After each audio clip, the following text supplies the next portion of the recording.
คอยได้เด้อปอขี้เลยลูกปอตัวขอยอมแล้วดิฮะเนาะเห็นรถมาลายสิย่านบ่ตกใจคือกันนะตกใจเนาะเอาซอยด้วยน้ำจิตน้ำใจเด้อเลยเนาะเอาไว้ไปโรงเรียนเด้อเนาะสุขอยู่กันหน่อยนึงพี่น้อยเนาะเพื่อให้น้องมันมีกำลังใจไปในไปโรงเรียนอื่นแกเฮียนแล้วติโอ้เด้อโอ้โหเอาเบิ่งเด้อข้ามถนนทางอ๋อโธ่พี่น้อยเนาะทีมงานเฮาก็มาเบิ่งอีกเคสนึงเนาะซึ่งเพิ่นน้องเพิ่นก็บอลอยู่ก็เห็นแหละพี่น้อยเนาะกำลังเข้าไปสัมภาษณ์เบิ่งอยู่บ่เพิ่นก็ได้แต่อยู่เป็นเบื้องหลังพี่น้อยเนาะ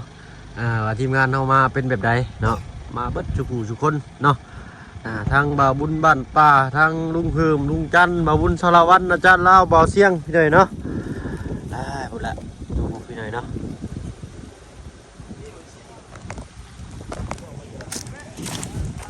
ตามไปเบิ่งคดพี่น้อยเนาะดูทางไปชายแดนเปลี่ยนเด้อพี่น้องเด้อเนาะถนนเพิ่นก็เฮ็ดใหม่เด้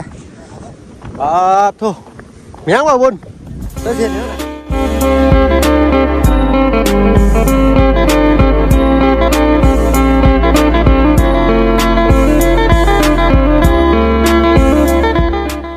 ข้าขายเป็ดบ่นี่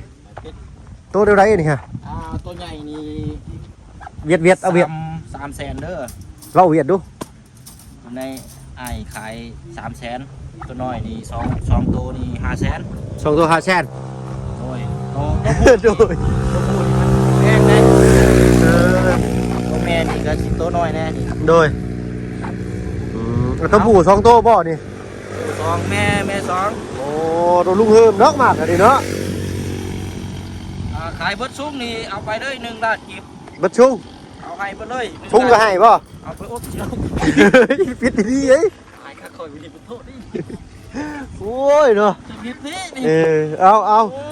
กับทักทายสบายดีเด้อพี่น้องเด้อเนาะกับทักทายสบายดีทางบ่อเสียงน้ำพี่หน่อยเนาะทางบ่พึ่งครับลูกจันก็เข้ามาครั้งแรกเป็นได้อันน่ะตู้นี่ครั้งแรกบ่แล้วหรือบ่เจ้าร้อยแล้วโอ้ยเสียงลมพี่น้อยเด้อเนาะเข้าโทรศัพท์ดังกี้เด้อจ้ะทางเด้ทางอย่างน้องเพิ่นอยู่กันจะคนน่ะนะจักสิว่าจังได๋ข่อยก็ยังบ่ทันได้ถามน้องเพิ่นบ่ปานใดเลยเอาแต่เบื้องต้นบ่ไม่ได้ถามนะน้องจะพาไปน้องแต่จริงเด้เลยดูแล้วไปเฮ็ดรถปิ้นเองอยู่นะขึ้นในเพิ่นแน่เกมมันแล้วแน่ดิเลยรถเกมมันนั่งขายเป็ดก่อนเนาะสบายดีจ้ะสบายดีเด้ออุ้ยเฮ็ดมาอีกแล้วบ่ดิโอ้ยมีหับไก่บ่ต้องสิหน่อยเนาะใส่น้องเพิ่งบ่ได้มีหยังเข้ามาน้ำเพิ่นดอกพี่น้อยเนาะมีแต่ทางทีมงานเพิ่นเนาะมุงมาแหละเบื้องต้นพี่น้อยเนาะรับลาเลยเด้อใส่ขอได้โอ้ขอสิอยู่ด่าให้ได้กี่ตัวขอโทษขออภัยพี่น้อยเนาะน้องเพิ่นครอบครัวเดียวกันบ่นี่บ่น้องชื่ออะไรล่ะสบายดีน้องเด้อโดยน้องแต่งจริงบ่แม่นแต่งตัวเนาะบ่เอาอายุจักปีล่ะ14ปีเนาะใช้เงินจะใส่หลังนั้นเนาะโอ้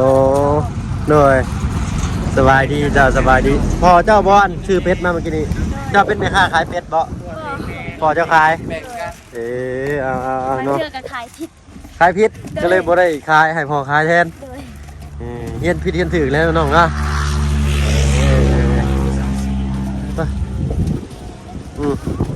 เดี๋ยวเอาปันปูดกันบัดเอาตัวไหนกล้องไหนน้องตัวไหนก็ได้น้องแต่งจริงเพิ่นเอาใช้กล้องบัดนี่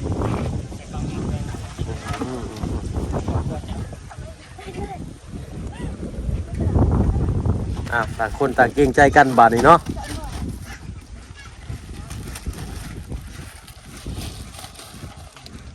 แต่ต้องเจ้าเขาหน้าบัดเนี่ยสมมติมีเจ้าอาแค่เนี่ยทำฝากมามีสมควรคิดได้กันแล้วแต่ เชิญคุณทางซ้ายเนาะ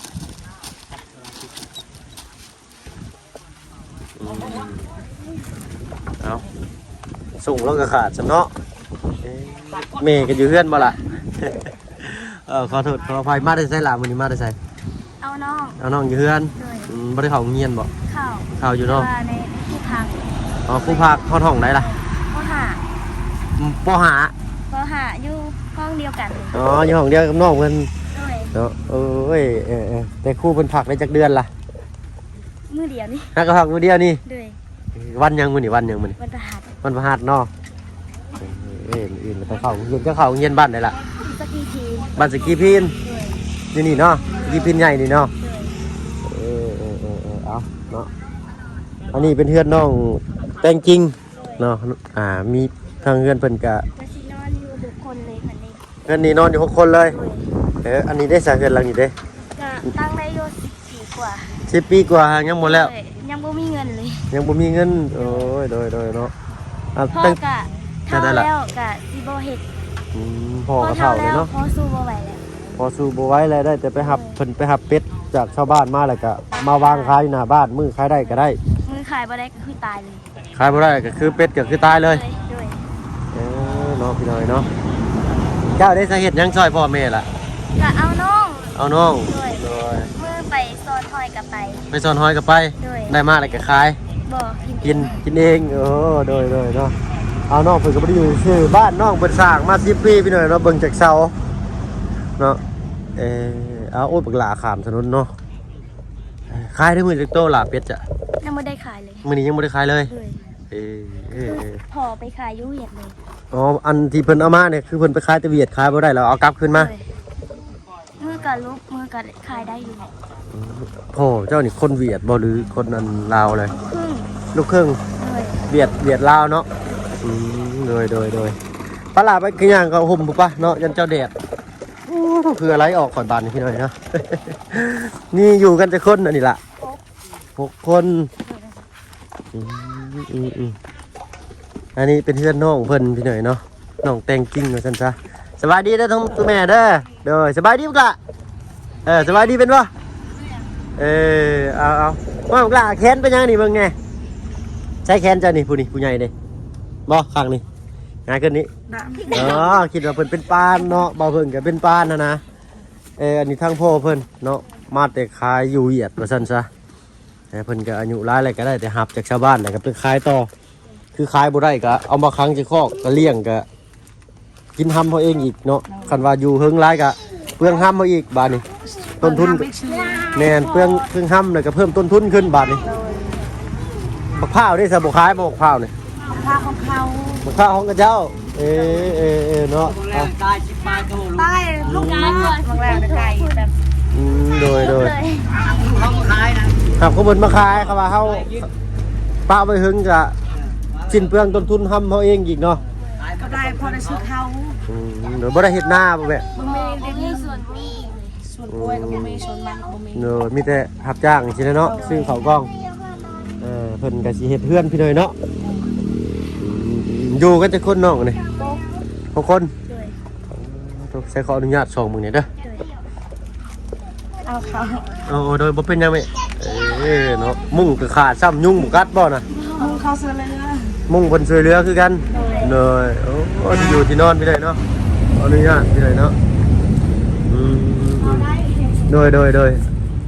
ประมาณนี้พี่เนยนะคร่าวๆโอ้ฮ้อนเด้อเนาะกลางเว้นนี่ฮ้อน คือเย็นเลย กลางคืนนี่หนาวเนาะ เลย นอกบนเฮียนอยู่ห้องปห้าเวลาจะไปห้องน้ำเย็นได้ละจะเฮ็ดได้ไป ยางเอา ย่างเอา เลย ไกลเติบได้พี่เนยประมาณ2 ลักประมาณ2 ลักเนาะเอาพี่เนยเนาะเดี๋ยวสิลองถามทางน้องแต่งจริงเป็นก่อนมาพี่หล่ามาพี่จะคิดได้ยินได้บ่พี่เนยเนาะเอาโทรศัพท์บ่ค่อยได้ยินปานใดพี่เนยบ่มีไมค์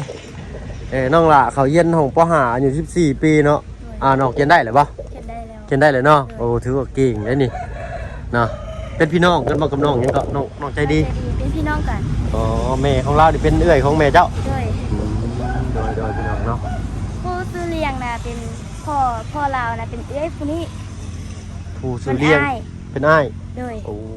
โ โดย พ เนาะ อผู้ซื้อเลี้ยง พ่อผู้ซื้อเลี้ยง โดย ผู้ซื้อเลี้ยงก็อยู่ที่นี่บ่ นี่เพื่อนไม่เท่า อ๋ออยู่เฮือนหลังนั้น โดย อ๋อนั่นคือเฮือนแม่เฒ่าผู้ที่เบาลี่มาถ่ายเมื่อคืนนี้ โดย ตื่นบ่น้องหล่ะเห็นรถมาหลายๆแบบนี้ตกใจบ่ ตกใจ ฮะ ตกใจคือกัน ตกใจอยู่เนาะว่าเอ้ยเพิ่นมาหยังติเพิ่นมาจับเด็กน้อยบ่จักติ บ่เคยคิด บ่ได้คิดแนวนั้นเนาะ โดย อืมเนาะเอาพี่น้อยเนาะถ้าบ่เพิ่นบ่มีหยังเดี๋ยวสิก็เอาเงินให้น้องเพิ่นไว้ไปในการทำการเรียนได้ล่ะเด้อเนาะทางง่ายก็เอาซอยด้วยน้ำจิตน้ำใจเด้อเลยเนาะเอาไว้ไปโรงเรียนเด้อเนาะสุขอยู่กันหน่อยหนึงพี่น้อยเนาะเพื่อให้น้องเพิ่นมีกำลังใจไปในไปโรงเรียนอื่นก็เรียนแล้วติ มื้ออื่นยัง ยังเนาะอาจวันจันทร์เลยแม่นบ่ โดย ครูเพิ่นพักไปกลมันบ่จัก บ่ ไปไสซะ ไปเบิ่งกล้วย ไปเบิ่งกล้วย เนาะเอาอันนี้ได้ซะคือเป็นโฉกเป็นเฮียจังซี่นี่เป็นห่วยบ่ล่ะยามน้ามามันสิบ่พัดเพิ่นบ่อันนี้เป็นดินชื่อเจ้าเองบ่ ดินไม่เท่าเลย อ๋อเพิ่นแบ่งให้อยู่เนาะ โดยอันสิย่าอีกอะให้ส่งคืนเพิ่น ก็สิย้ายส่งคืนเพิ่น โดย ถ้าเฮาได้ บ่มีบนย้าย บ่มีบ่ย้ายก็จำเป็นต้องอยู่นี่เนาะ โดยอยู่วันนี้น่ะกว่า10 ปีแล้ว กว่า10 ปีแล้ว โดย น้องเพิ่นเว้าสำเนียงแบบอยากเนื้อๆได้พี่น้องว่าม่วนเด้เนาะน้องเคยไปอยู่ไสมาก่อนบ่ บ่เคยอยู่นี่เลยบ้านเกิดเลย บ้านเกิดเลยเนาะน้องเพิ่นคือแบบสำเนียงม่วนได้พี่น้อยเนาะอยากเนื้อๆหน่อยหนึงนะเอานอกจากขายเป็ดบ่เป็นแล้วน้องยังเฮ็ดหยังอีกขายเป็ดแบบผิดพลาดเลยนะ บางเทื่อก็ผิดพลาดบางเทื่อก็ถึง เรื่องเทือกระทึกเนาะมันมีตัวน้อยตัวใหญ่ได้พี่น้อยเนาะทางลุงเพิ่มกับบ่าวบุญบ้านป่ามักเนี่ยพี่น้อยเนาะเป็ดเนี่ยเพิ่นได้โอ้ลมกันอยากกินเลือดแป้งเพิ่นว่าแต่บ่มีใครกล้าเฮ็ดพี่น้อยเนาะย่านแต่ไปทหารก็ซื้อเนาะทางบ่พึ่งบ่ปานใดพี่น้อยเนาะบ่มักกินดิบปานใดเนาะนี่จะคนหลามื้อนี้เขามาจื้อได้บ่ บ่จือ ทางอ้ายชื่อว่าบ่พึ่งเคยหลาเด้อเนาะเห็นหน้าคือโจรนี่สิก็อย่าปบเด้อเนาะใจดีอยู่เนาะ เอาเนาะใช้ผ้าอ้ายไปเบิ่งอันนี้เน่น้องใจดีเพิ่นเน่เนาะสิลองไปถามน้องใจดีเพิ่นก่อนพี่หน่อยเนาะนี่บ่ล่ะขึ้นไปดูฮะเห็นอะไรขึ้นฮะว่าจะโดดนะคอยได้ปึ๊บไปขี้เลยลูกโอ้ตัวขอยอมแล้วดิฮะเนาะเดี๋ยวให้สิขึ้นไปก่อนหน่อยหนึ่งเนาะ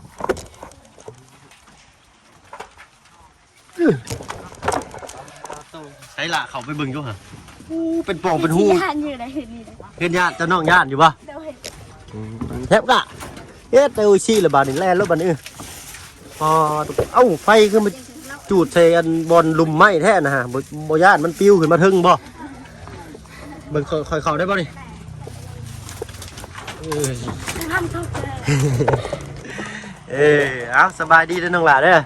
เด้อสบายดีเด้อทั้งแม่เด้อเด้อเนาะน้องยังเกาะลืมเลยฮะน้องใจดีโอ้โทรศัพท์ไอ้บุคคลได้ยินก็งานเขาใกล้เนาะน้องใจดีอายุจักปีแล้วล่ะ 12 12ผู้น้องแต่งจริงนี่14 ด้วย เขาเรียนอยู่บ่ล่ะ เขาคือกันห้องเดียวกัน ห้องเดียวกัน ด้วย เพิ่นจะคือน้องน้อยเนาะอยู่ในอันหน้าเพิ่นน่ะจะคือน้องน้อยอยู่ในFacebook เนาะคนทางเสมอคือกันเลยเนาะแนมเว็บแรกคือหน่อยเคยเห็นบ่หน้าเราคือกับเจ้าได้มีบ่มีโทรศัพท์บ่ มีแต่ว่าบ่เคยเห็น บ่เคยเห็นโดยเนาะไปโรงเรียนกับพากันย่างกันไปนี่ ด้วยบางเทื่อก็มีแบ็คบางเทื่อก็บ่มี บางเทื่อก็บ่มีแบต ด้วย ไปสาไปได้ซะ ที่สามบาทก็มีแดดและสามเดือน อ๋อแบบใส่โซลาร์เซลล์เนาะล่ะ ด้วย เนาะหน้าฝนนี่ก็สิยากแน่เลยเนาะ ด้วย แดดบ่มีเด้จ้ะ น้ำฝนนี้ลมพัดแรงแล้วก็สิบ่กล้าอยู่ดอกเกินเลยเนี่ย ก็พี่น้อยเนาะ อยู่ลมมดบวกกินเดียว กินลมเบิดปวดกินแล้วเนาะใส่โอ้ สิบ่กล้าขึ้นบ้านใดวันนี้ วันนี้ก็เกือบลืม อันนี้ก็สิรู้แล้ว ด้ว เนาะ ย น้องแต่จริงเราเป็นคนสดใสล่าเริงเด้พี่น้องแต่น้องผู้นี้เพิ่นอยากอายหน่อยนึงเนาะเจ้าบ่ต้องอายเด้อเนาะเว้าสิดังๆด้วยบ่ได้บ่ บ่ได้ ได้ เนาะน้องจริงใจเนาะอายุ12น้องใจดีขอโทษขออภัยพี่หน่อยเนาะน้องใจดีแล้วก็น้องแรงจริงแล้วอยู่ก็จะคนบัดเลย 4 คน อยู่เพื่อนหลังนี้4คน โดย เพื่อนเจ้าเด้อล่ะ พวก 6 คือนอนกับพ่อแม่และน้องเลย เวลาเห็ดกินเห็ดอยู่หลุมนี้ คนนี้แหละนอนเท่าไม่เท่า อ๋อเพิ่นนี่ผู้นี้ไปขอนอนเพิ่นนั่นไม่เท่าเพราะว่ามันทีฮักเลยเนาะ วางกล้าอยู่นะ พอจะได้สละ แล้วกับมือเพื่อนแล้ว ฮะ เพื่อนอยู่บนห้อง เพื่อนอยู่บ้านห้วยหอก โดยเราไปหาลูกจ้าง ไปหารับจ้างยามมื้อแรงเลยเขามาบ่ ไปพูดกัน โอ้ เพื่อนคือสิบเท่า บางเทื่อกับบ่เข้าเลยแล้วก็นอนกอดลูก3-4คนแบบเพื่อนผูกพังจังซี่ โดย ก็ห่มมอนมุ้งก็แค่พี่ใส่บ่ได้แล้วพี่น้อยเนาะเอาตามมีตามเกิดพี่น้อยเนาะเคยมีคนมาซอยแบบนี้บ่ล่ะ บ่เคยบเห็่เคยเนาะ โดย อีหล่าได้ซะน้องใจดีเนาะเคยเห็นรถมาลายสิย่านบ่ ตกใจคือกันนะ ตกใจเนาะ โดย เพิ่นผู้นี้อยากเงียบเนาะอยากอายบ่ล่ะ เราเคย แล้วคืนโอ้ยเนาะอายมีชื่อว่าบ่เพิ่งเคยล่าเด้อเนาะจือหน้าอายไว้รถคนขี่ไล่ๆนี่แม่นแล้วเด้อ มาจื้อแล้ว เอาเนาะสั้นทางอ้ายก็สิขอตัวลำลาก่อนเนาะเพราะว่าทางทีมงานกับหมู่อ้ายก็นั่งถ่าหลายอยู่เนาะจังได๋ก็เป็นกำลังใจให้เด้อเนาะสู้ๆเนาะตั้งใจทำใจเฮียนเนาะใหญ่มากเลยก็ให้มันอ่านออกเขียนได้ไปไสมาไสมันก็จึงคนอื่นสิบ่เอาเปรียบเฮาเนาะเพราะว่าเฮามีความรู้เด้อเนาะไปแล้วเนาะสบายดีเพิ่นสิบูทุกคนเนาะไปแล้วแม่สบายดีเจ้า ขอเดินทางปลอดภัยเด้อ เลยเนาะเลยตัวพี่หน่อยเนาะเขามาแป๊บหนึ่งกับห้อนเลยเกือบลงเลยสลาจะลงเลยได้บาดดิคอยลงเพราะว่าจะสิโดดลงอีกโอ้โหตัวเนาะโอ้โหขึ้นไปว่าอะไรลี่ดิเนาะไปพี่หน่อยเนาะทางเข้ากันที่ขอตัวลำลาก่อนเนาะเสียงลมเสียงแรงเนี่ยเด้อพี่น้องเด้อเนาะเสื้อขาวๆน่ะพี่หน่อยเนาะเคยเห็นแต่ว่าได้อันมันชุกนี่กินได้เด้นี่กินได้บ่ล่ะอันนี้มันชุกนี่บ่ได้บ่ลูกกระบองเพชรพี่น้อยเนาะแต่หาไปปักมือค่อยล่ะพี่น้อยเนาะเอาพวกพ่อกินหน้าเด้อพี่น้องเด้อเนาะทางบ่เพิ่งขอตัวลำลาแล้วเนาะเอาอยู่ดีมีแฮงเบิดสุผู้ทุกคนผิดพลาดประการใดก็กราบขอโทษขออภัยนำในลายสำหรับที่นี้ลาแล้วพี่น้อยเนาะสบายดีจ้า